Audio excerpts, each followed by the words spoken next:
कुछ कहानियाँ गांव के चौपालों पर नहीं सुनाई जाती, उन्हें बुजुर्ग दबी आवाज में सुनाते हैं और सुनकर भी लोग भूल जाते हैं। पर कुछ कहानियाँ ऐसी होती हैं जिन्हें गांव की मिट्टी अब भी अपने सीने में दबा कर रखती है, जैसे जिंदा हूँ, जैसे सांस ले रही हूँ। यह कहानी भी कुछ वैसी ही है। एक औरत की नहीं, एक आग की है जो देह की भूख में नहीं, आत्मा की गहराई में जलती थी। उसका नाम था लोना चमारिन। ना वो रानी थी, ना देवदासी, ना तांत्रिक, फिर भी वो उन सब पर भारी थी जो जंगल की आत्मा थी, जो देह लेती थी और फिर उसे खुद भस्म कर देती थी। सुनने में ये एक और डरावनी कहानी लग सकती है, लेकिन कामगिरी गांव के लोग अब भी उस नदी के किनारे नहीं जाते जहां वासुदेव नाथ आखिरी बार देखा गया था, क्योंकि वहां अब भी रात को एक औरत की हंसी गूंजती है और कोई तांत्रिक तड़पता है। क्या आप जानना चाहते हैं कि एक साधक जो कि शिव का पुजारी था,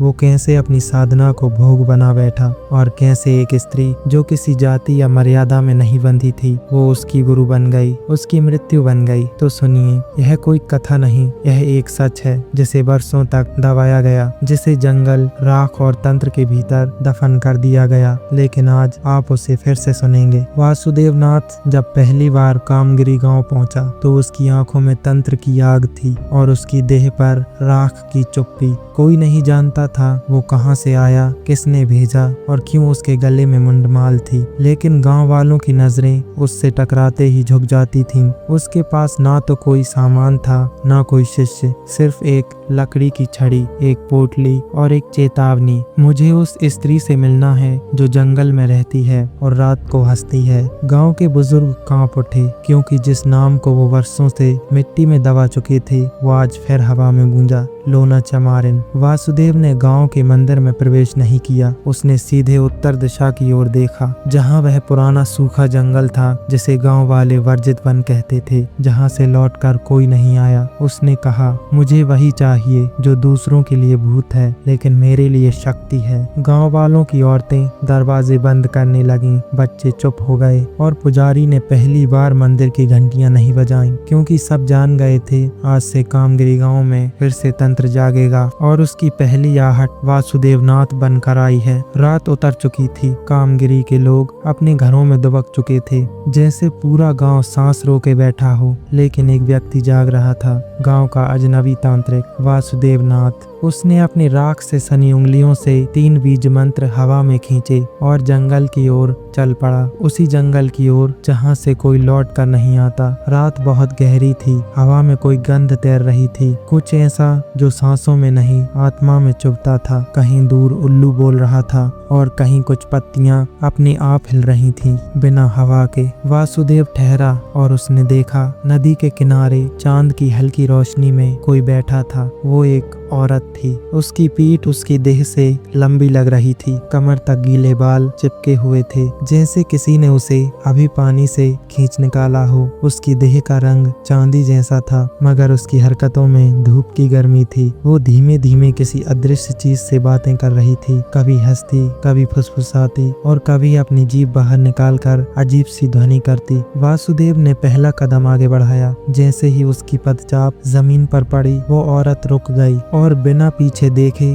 उसने पूछा, क्या तुझे पता है तू किसके पास आया है? वासुदेव चौंका नहीं, उसने कहा, मुझे उस आग की तलाश है जो देह में जलती है और आत्मा को खा जाती है। अब वो औरत धीरे धीरे मुड़ी, उसका चेहरा अधजला मगर सुंदर, उसकी आंखें लाल जैसे किसी मरे हुए चील की, और उसकी मुस्कान जैसे मौत तुम्हारा नाम जानती हो। तो मुझे लोना चमारिन चाहिए, उसने कहा, और याद रख साधक, मैं वो नहीं जो तू सोचता है, मैं वो हूँ जो तुझे सोचने भी नहीं दूंगी। फिर वो उठी, उसकी चाल में ध्वनि नहीं थी लेकिन कंपन था। वो उसके करीब आई, इतनी करीब कि वासुदेव उसकी सांसों में राख की गंध महसूस कर सका। अगर पहली रात में ही तेरा मन डोल गया तो मैं तेरे बीज मंत्रों से तेरी ही आत्मा बांध दूंगी। वासुदेव ने आंखें बंद की और पहली बार अपने भीतर कोई कंपन महसूस किया। वो डर नहीं था, वो काम था, शुद्ध कच्चा निर्विकार काम। काम। और तभी हवा एकदम ठंडी हो गई।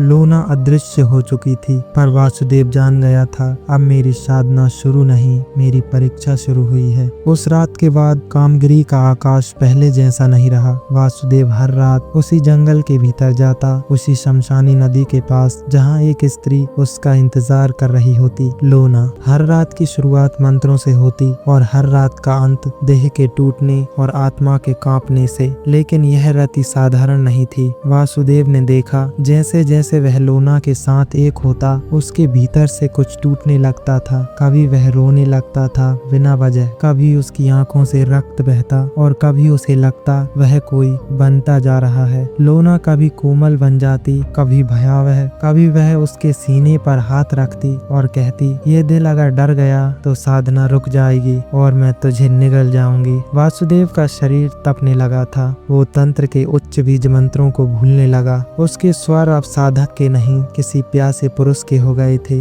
गांव के लोग कहते थे अब उस तांत्रिक की चाल बदल गई है। वो अब देखता कम है और सुनता ज्यादा है, जैसे कोई भीतर से बोल रहा हो। वो दिन में मंदिर की सीढ़ियों पर लेटा मिलता, आंखें खुली हुई पर खाली, शरीर पर उंगलियों के निशान होते, जलते हुए, जैसे किसी ने उसके चर्म पर बीज मंत्र लिख दिए हों। और हर रात वो लोना के साथ उसी अग्नि में उतरता जहाँ काम साधना के बहाने आत्मा को जकड़ा जा रहा था। एक रात उसने लोना से पूछा, तू कौन है? लोना हंसी, एक ऐसी हंसी जो हवा में जहर घोल देती है। मैं वो हूँ जो हर तांत्रिक को चाहिए होती है, पर कोई मुझे साध नहीं सकता। मैं देह नहीं, भूख हूँ। मैं शक्ति नहीं, छाया हूँ। जो मुझे भोगना चाहता है उसे मैं भस्म कर देती हूँ, और जो मुझे देखना चाहता है वो खुद को खो देता है। उसके बाद वासुदेव को सपने आने लगे जिसमें वो खुद को नदी के किनारे पड़ा देखता, लोना के नीचे दबा हुआ, उसकी आंखों में उल्टे मंत्र लिखे हुए, और आकाश से कोई शक्ति उसे पुकार रही होती। ये साधना नहीं, ये आत्मा होती है। लेकिन अब देर हो चुकी थी। वासुदेव को न दिन का भान था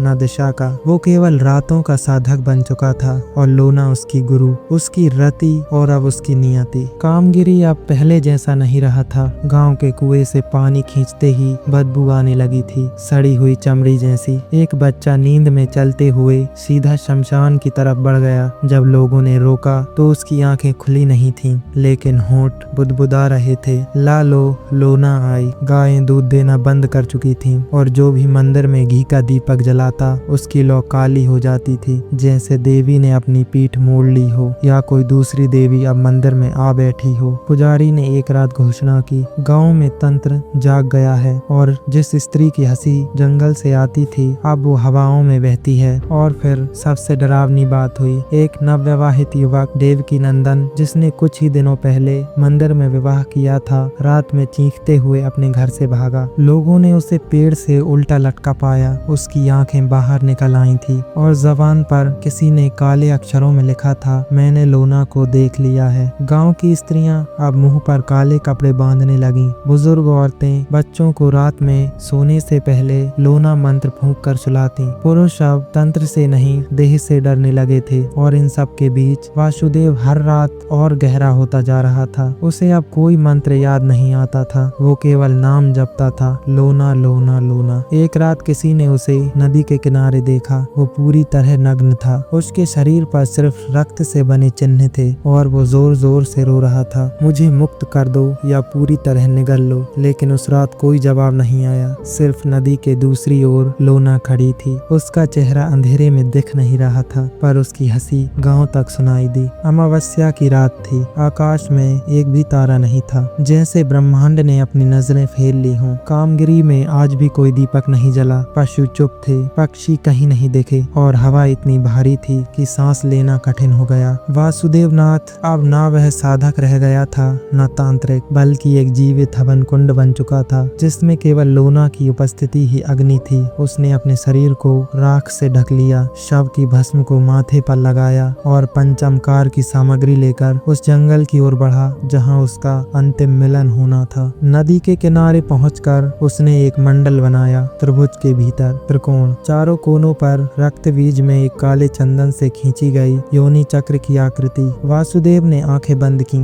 और अंतिम बार वह बीज मंत्र जपने लगा जिसे वह अब तक भूल चुका था। ओम हे ऐं क्लीं ऐं लोना स्वाहा मंत्र के साथ साथ उसकी देह कांपने लगी, गला सूख गया और हृदय तेज धड़कने लगा, जैसे कोई शक्ति भीतर से बाहर निकलने को तैयार हो। और तभी लोना प्रकट हुई, ना किसी चक्र से, ना आकाश से, ना आग से, बल्कि वासुदेव की पीठ से निकलती धुएं सी आकृति बनकर। उसका शरीर अब वैसा नहीं रहा था जैसे पहले था, ना सौंदर्य ना भय, बल्कि केवल एक खाली छाया जो नृत्य कर रही थी। उसका चेहरा अब स्त्री जैसा नहीं था, उसके होंठ नहीं, केवल चिरे हुए मांस थे। आंखों की जगह दो जलती हुई लौएं थीं और बाल अब जमीन तक नहीं आकाश तक फैल चुके थे। तू अब तैयार है, उसने कहा। अब तू भोग नहीं करेगा, अब तू भोगा जाएगा। वासुदेव ने सिर झुका दिया और वह लोना के आगे लेट गया, जैसे एक शव अपनी चिता पर लेटता है। फिर जो हुआ वो किसी मंत्र में नहीं था, किसी शास्त्र में नहीं, किसी कल्पना में नहीं। लोना ने उसके सीने पर हाथ रखा और वासुदेव की देह अकड़ने लगी। उसकी आंखें उलट गईं, जीभ बाहर निकल आई और छाती से एक धीमा सा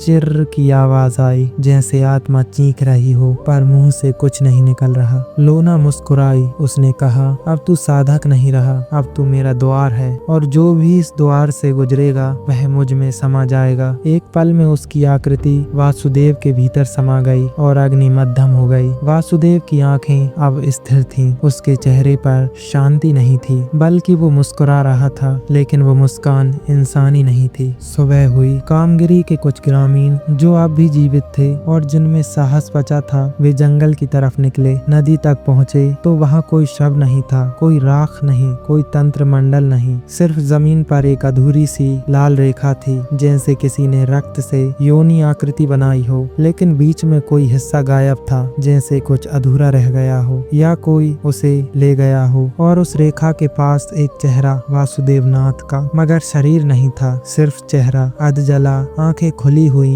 होंठों पर वही डरावनी उल्टी मुस्कान जिसे देखकर मंदिर का पुजारी बेहोश हो गया। उसके बाद गांव में कुछ भी पहले जैसा नहीं रहा। हर अमावस्या की रात कोई स्त्री जंगल की ओर जाती दिखती, साड़ी लाल, बाल खुले और चाल जैसे जमीन से ऊपर हो। कभी कभी कोई युवक सुनाई देता जो मंत्र बुदबुदाता है, लेकिन जब सुबह उसकी तलाश होती तो वो कहीं नहीं मिलता, सिर्फ उसका रुद्राक्ष जला हुआ नदी के किनारे पड़ा होता। लोग कहते हैं लोना कहीं नहीं गई, वो अब वासुदेव में समा चुकी है और जो भी उस जंगल में काम साधना की लालसा लेकर जाता है वो अब खुद साध्य बन जाता है। गांव के लोग अब उस जंगल को लोना क्षेत्र कहते हैं। वहाँ हर साल कोई ना कोई तांत्रिक आता है, लाल किताबें, राख और 5 वस्तुएं लेकर, और फिर गायब हो जाता है। कहा जाता है लोना अब एक साधना नहीं, एक परंपरा बन चुकी है। वो तांत्रिकों की परीक्षा नहीं लेती, वो उन्हें जब्त कर लेती है। अगर कभी किसी जंगल के पास आपको कोई स्त्री हंसती सुनाई दे